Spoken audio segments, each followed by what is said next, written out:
What's going on, everybody? My name is Dave and welcome back to my channel to yet again another video, and yet again we're doing another manager experiment here on Football Manager 2016. Now before we start off the video, if you haven't already, go and check out my new Let's Play series. I've started it with Blackpool. It's called Building Blackpool. Check that out on the channel. I'll leave a link to it in the description down below. And I am fast approaching 1,000 subscribers. I'm going to be doing a Q&A vlog kind of thing for that. And if you have any questions for me and you want me to answer them, please do leave a comment in the obviously in the comment section down below, or you can tweet it to me on my Twitter, which is @DaveAsAPartyFM. Just put like hashtag Q&A just so I know what you're on about. And yeah, it'll be really cool to go and do that as well. So without further ado, let's go and jump into the video. What's up guys, it's Dave and welcome to my channel. Make sure you drop a like down below and subscribe to the channel if you're enjoying the content. Now, watch this. Ugh. So as you can tell by the title of the video, today's experiment is with Frank Lampard as manager of his old club Chelsea. Now he's at Chelsea for around 13 years. He played for various clubs, including, I think he started his career at West Ham. We'll scroll down to the history here. Started his career at West Ham. I think he must have gone on a little loan to Swansea in the middle of that. Was at Chelsea 13 years. Of course, he went to Man City last year for a year or two.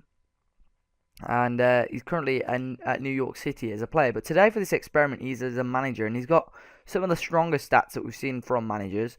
He's got 20 for man management and 20 for motivation. The best stats you can get on the game. His judging player ability is pretty strong as well at 16. Judging player potential is at 13. Level of discipline is pretty poor at 5 though. But his tactical knowledge is 15, which is pretty good too. His preferred formation is 4-4-2, same as his second preferred one. So that's the formation we're most likely going to see him play. He has a direct playing style, a tactical coaching style, as his tactical knowledge is quite good. Attacking playing mentality, which should be good for Chelsea. Closing down pressing style and zonal marking system. His reputation starts off at just 2 stars. He's earning quite a big wage at £77,000. But his contract runs out in December, end of December 2016, which is a bit random. He's got a year and a half to prove his worth as Chelsea boss. Obviously, played for England, got over 100 appearances for them. And as a whole, this could be a really interesting experiment. So let's skip forward the first season and see how well Lampard does. So as you can see here, down below on the available jobs, Chelsea job is available. So Lampard is no longer in charge of Chelsea. They finished 4th in the Premier League, just 1 point behind second place Arsenal. They were only 4 points off winning the league. Arsenal ended up winning the league. They got 4 losses throughout the whole season. Drew 10 games, or the top 4 all won the same amount of games. So it was pretty close in the end. Costa and Falcao both finishing top goal scorers as well. So Chelsea must have done okay. But Lampard's gone and he's been sacked. And he must have been sacked at the end of the season. He was 36 games won, 6 games drawn, 13 games lost. He didn't do too bad, but he didn't win any silverware. Transfer-wise first, we'll see who he brought in. Spent £37.3 million. He only brought in £6.75 million. He sold Asmir Begovic to Manchester City.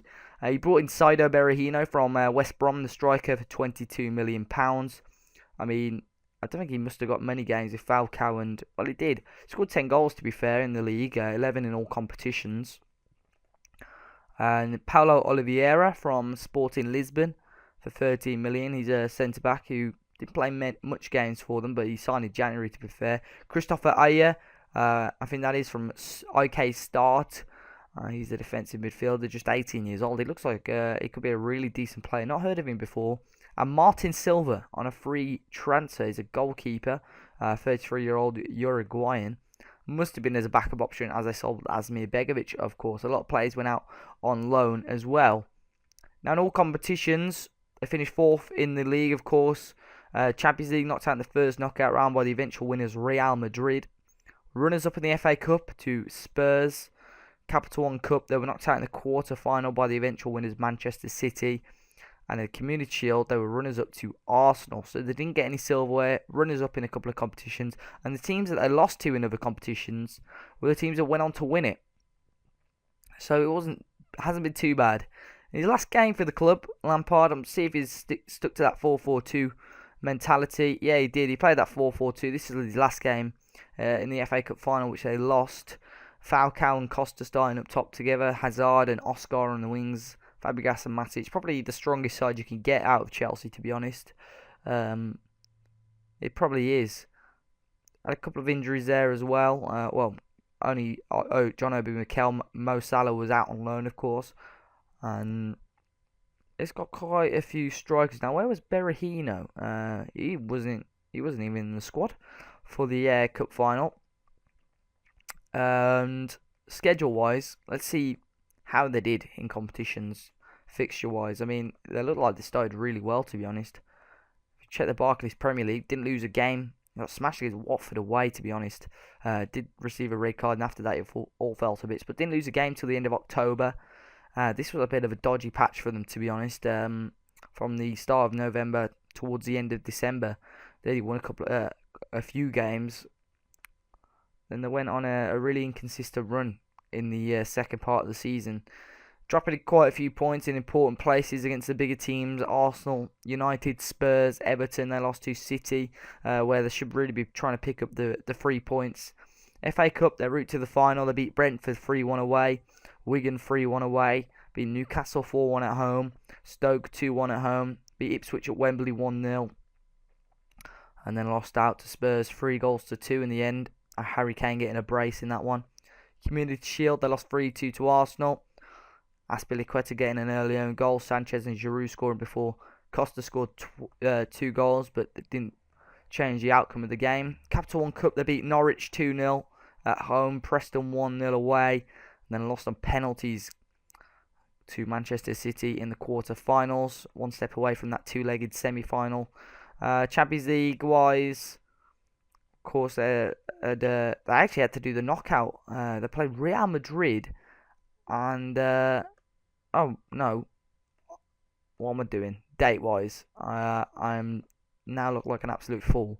Their group was pretty simple for Chelsea, I suppose. Atletico Madrid, who they lost to actually twice, who are a pretty tough team. But other than that, Olympiacos and Ludogorets, who they beat quite easily in all the games. Real Madrid, they beat 2-1 at the Stamford Bridge, and then they lost 1-0 away from home. And unfortunately, they lost on the away goal rule. Real Madrid had 10 men for almost 40 minutes of that game as well.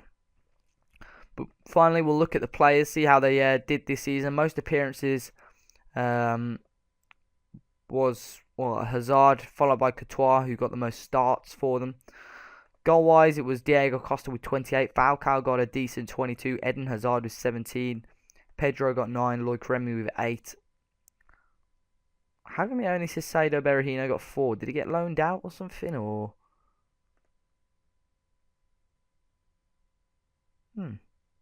oh, did he join halfway through the season? I'm confusing myself here. Yeah, he did. He joined in January. That's why he scored. He only scored 4 goals for Chelsea. He didn't actually play many games. Most assists was Eden Hazard, followed by Oscar. Those two ran the race really for that. Most player of the matches was also Eden Hazard, followed by Oscar, John Terry. Costa only got freed, even though he scored quite a few goals this season. Best average rating was Eden Hazard, followed by Terry as well. Overall, I thought Chelsea did okay this season, especially for a first season with a transition period, but they had chances to win quite a lot of silverware, and Frank Lampard unfortunately hasn't done that for them. It's probably what they were expecting as well. His reputation has gone up a little bit, but his stats have grown as well. Tactical knowledge has grown a lot, along with his judging player ability, which has grown as well. A lot of clubs will be looking at him, and I think he will probably get another club quite quickly with the very strong stats. Had a very decent debut season, I thought. And on another day, a couple of other wins. They could have even won the league, to be honest, or that close. But overall, that is the end of that experiment. It's quite a quick one. But please do subscribe if you haven't already. There'll be more experiments, more Football Manager videos coming up on the channel. Like the video as well if you haven't already. You can follow me over on my Twitter, which is @DaveAsAPartyFM. Remember to leave those questions for my Q&A as well. And guys, I'll catch you all next time. See ya.